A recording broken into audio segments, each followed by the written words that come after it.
नमस्ते, जय श्री महाकाल। मैं दीपमाला पाटीदार आप सब लोगों के लिए लेकर आ रही हूँ हम सबके आराध्य शिव जी की कथा श्री शिव महापुराण।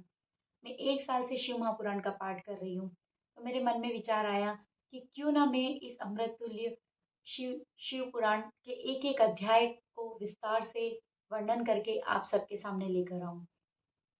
मैं हर रोज 3 से 4 अध्याय का वीडियो आपके साथ शेयर करूंगी।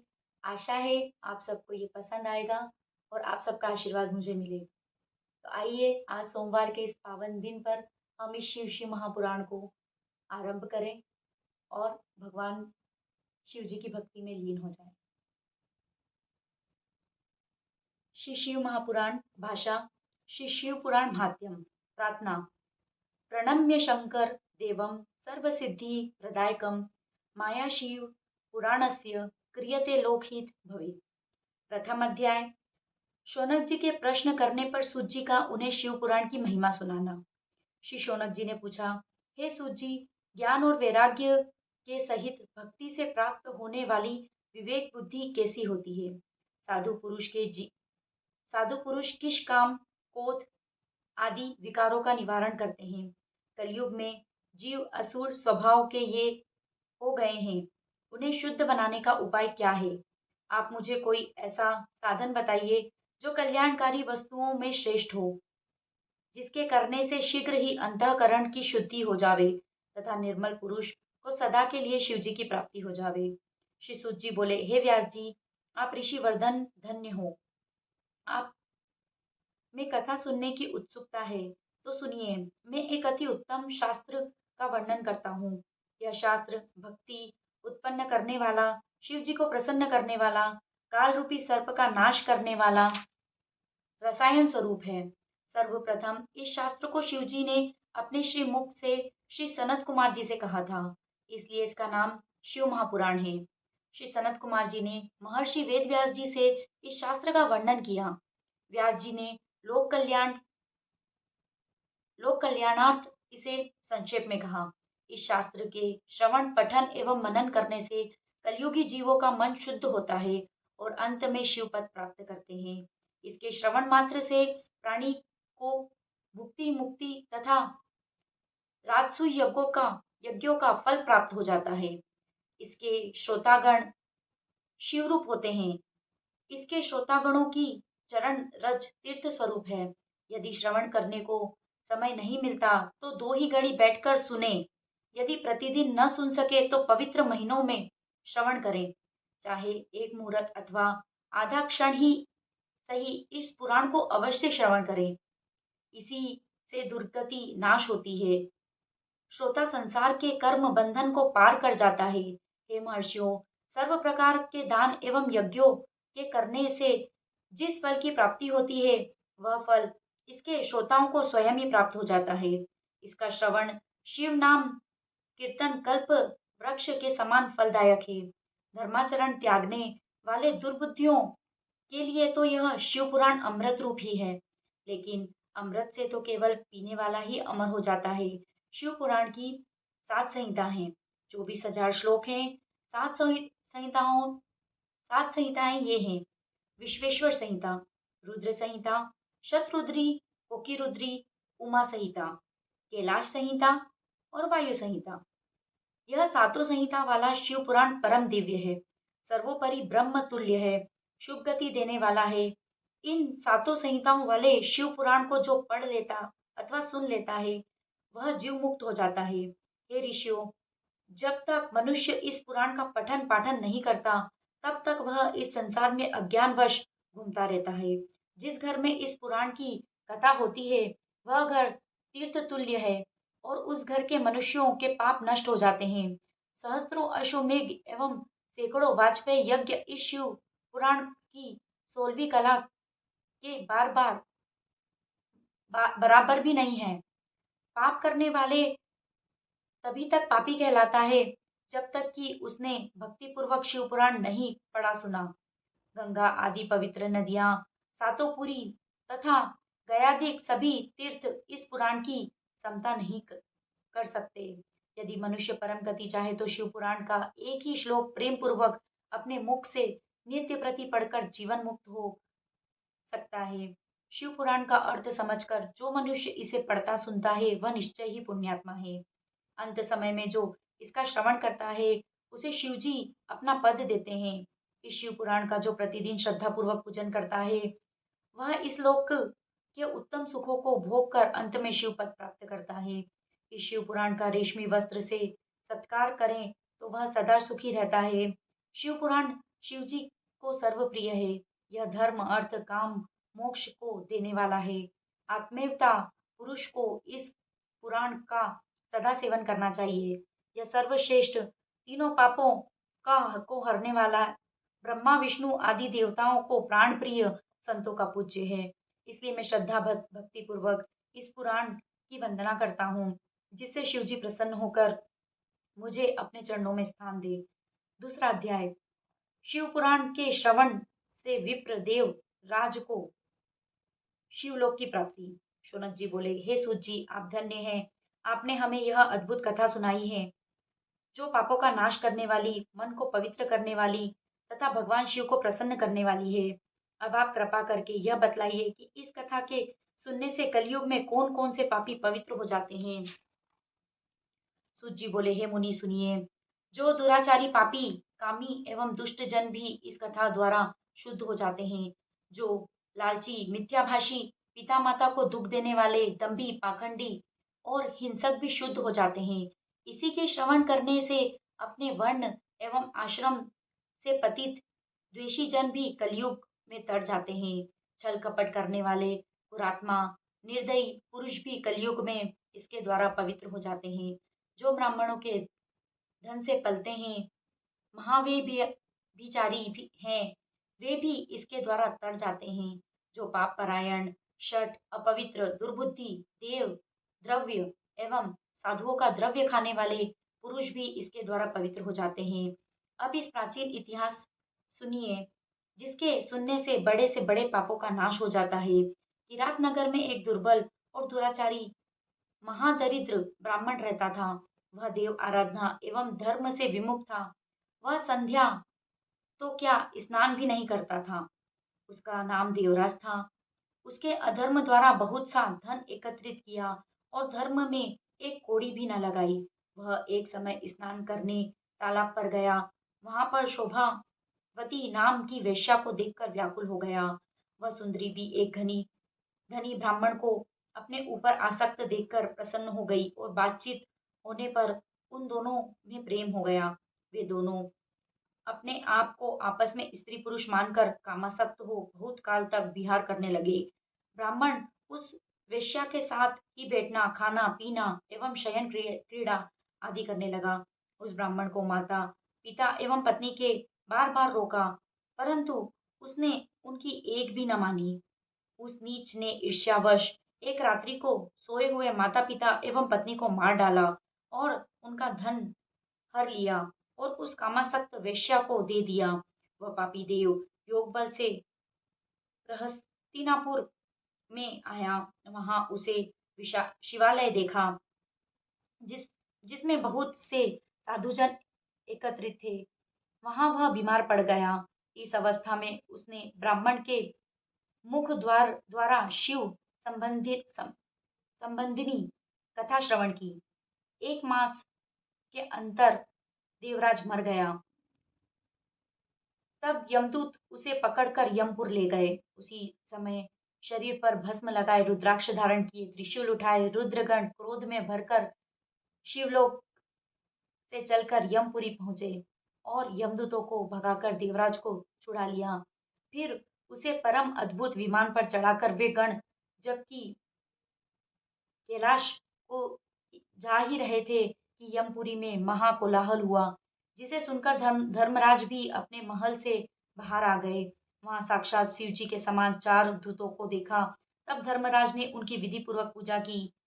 ज्ञान चक्षुओं के द्वारा धर्मराज सब कुछ जान गए। इस प्रकार पूजा एवं स्तुति कराकर शिवगण कैलाश पर जा पहुंचे। वहां पार्वती जी के सहित दया साकर शिव जी को उसे आकर अर्पित किया। तीसरा अध्याय। चंचुला का पाप से भय एवं संसार से वैराग्य। शौनक जी ने कहा, हे प्रभु, आप बुद्धिमान हो भाग्यशाली एवं सर्वज्ञ हो। आपकी कृपा से मैं भी बार बार कृतार्थ हूँ, क्योंकि इस इतिहास को सुनकर मेरा मन अत्यंत प्रसन्न हुआ है। अतः अब आप मुझे पर कृपा करके प्रेम वर्धनी और मोक्षदायिनी शिव कथा भी सविस्तार कहिए। शिशुत जी बोले, हे शौनक, तुम शिव भक्त और वेद ज्ञाता हो, इसलिए मैं तुम्हें उस गुप्त कथा को भी सुनाता हूँ। सुनो, समुद्र के निकट एक वाशकल नाम का ग्राम था। वहां वैदिक धर्म को त्याग कर महापापी जन निवास किया करते थे। वे बड़े दुष्ट थे, जिनकी आत्मा दुर्विषय थी। शस्त्रधारी, पर स्त्री भोगी, खल कपटी, खेती करने वाले थे।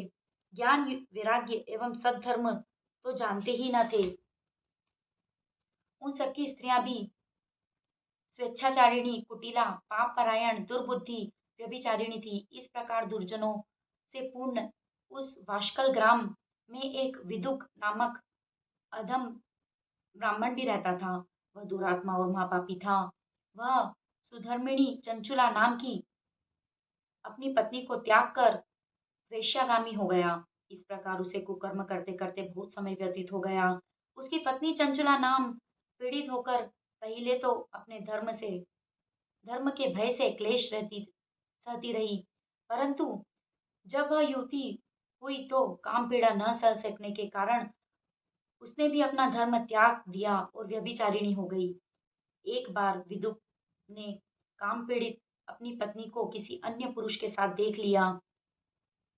तब तो वह क्रोध में भरकर उस पर बड़े वेग से दौड़ा।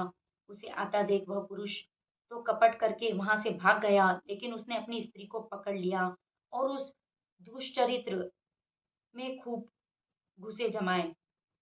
जब वह अपने पति से पिट चुकी तो उसे भी क्रोध आ गया और वह निर्भय होकर पति से बोली, तुम्हें अपना विचार नहीं कि तुम भी तो मुझ नवयौवना और पति सेवा परायण पत्नी को छोड़कर वेश्यागामी हो रहे हो। कहो तो, जो पत्नी रूपवती हो, काम से व्याकुल हो और उसे पति का विहार प्राप्त न हो तो उसकी क्या दशा होगी? उत्तर दो। मैं रूपवती नवयौवना हूँ और मुझे तुम्हारा संग प्राप्त नहीं है, फिर मैं किस प्रकार काम पीड़ा को सहन करूं? सूत बोले, जब उस ब्राह्मण की पत्नी ने ऐसा कहा तो उस दुर्बुद्धि पापी ने पत्नी से कहा, तुमने सत्य कहा, तुम्हारा मन भी काम से व्याकुल है। हे कांते, अब मैं तुम्हारे मन की बात कहता हूँ, अतः उसे तुम निर्भय होकर सुनो। तुम निर्भय होकर पर पुरुष के साथ विहार करो, परंतु उनसे धन भी तो लो, क्योंकि मैं वेश्यागामी हो गया हूँ। इसलिए तू उनसे धन लेकर मुझे देती रह, जिससे मेरा और तेरा दोनों का स्वार्थ सिद्ध होता रहेगा। सूत बोले, पति की यह बात सुनकर चंचुला बहुत प्रसन्न हुई और पति की वह बात स्वीकार कर ली। अब तो वे दोनों कुकर्म में पड़ गए। इस प्रकार उन दोनों दुराचारियों के को कुकर्म करते हुए बहुत समय बीत गया। कुंती दुष्ट ब्राह्मण समय आने पर मर गया और घोर पापों के कारण नरक में गया तथा बहुत काल पर्यंत नरक भोगे। इसके अंतर पापी विंध्याचल पर्वत पर भयंकर पिशाच हुआ। अब बिंदुक पति के मर जाने पर मूर्खा चंचुला पर पुरुषों के साथ घर में रह गई। पर पुरुषों के साथ उसका विहार वैसा ही रहा और समय की गति के कारण उसका यौवन बीतने लगा। एक बार देवयोग से पुण्य पर्व के आने पर वह नारी बंधुओं के साथ गोकर्ण क्षेत्र में आ गई। बंधुओं के प्रसंग में उसे भी तीर्थ पर स्नान किया। बंधुओं के साथ इधर उधर घूमने लगी। किसी देवालय में पहुंचकर उसने देवज्ञ के मुख से शिव पुराण की पवित्र कथा सुनी। कथा में उसने सुना, जो स्त्री पर पुरुषों के साथ व्यभिचारी करती है, उसे यमलोक में यमदूत लोहे के परित तपाकर उसकी योनि में डाल देते हैं। इस वैराग्य वर्धिनी कथा को सुनकर वह भय से कांप उठी।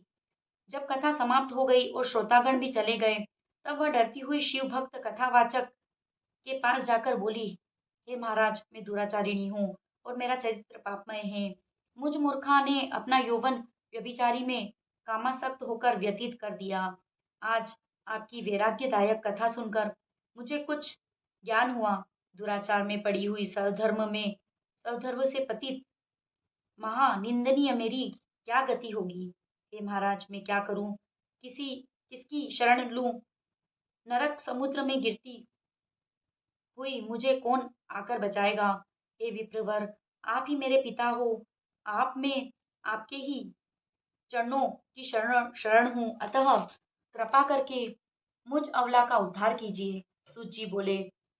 जब वह ऐसा दीन वचन बोलने लगी, तब ब्राह्मण ने अति दया करके उसे उठा लिया।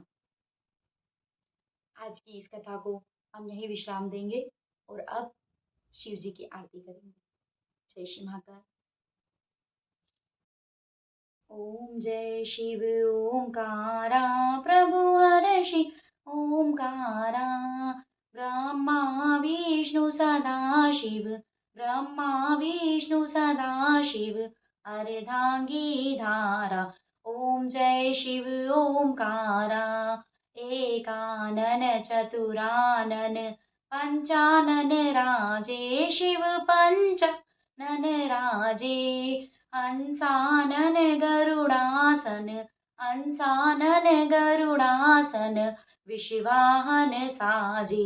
ओम जय शिव ओंकारा, दो भुज चार चतुर भुज, दश भुज से सोहे, शिव दश भुज से सोहे, तीनों रूप निरखता, शिव जी का रूप निरखता, त्रिभुवन मन मोहे।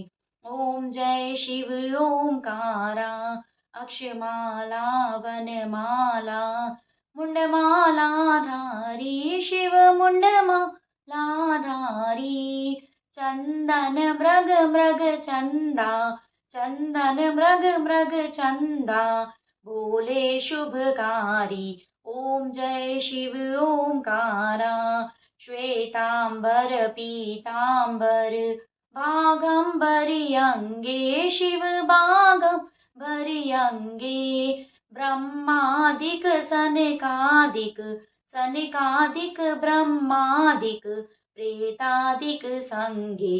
ओम जय शिव ओंकारा, के मध्य कमंडल, चक्र त्रिशूल धरता, शिव चक्र त्रिशूल धरता, जग करता जग हरता, दुख हरता सुख करता, जग पालन करता। ओम जय शिव ओंकारा, ब्रह्मा विष्णु सदा शिव, जानत अविवेका, शिव जानत अविवेका, प्रणवाक्षर के मध्य, प्रणवाक्षर के मध्य, यह तीनों एका। ओम जय शिव ओंकारा, त्रिगुण स्वामी जी की आरती, जो कोई नर गावे, शिव जो कोई जन गावे, कहत शिवानंद स्वामी, कहत हरा हर स्वामी, मन वांछित फल पावे। ओम जय शिव ओंकारा, ओम जय हर हर महादेव।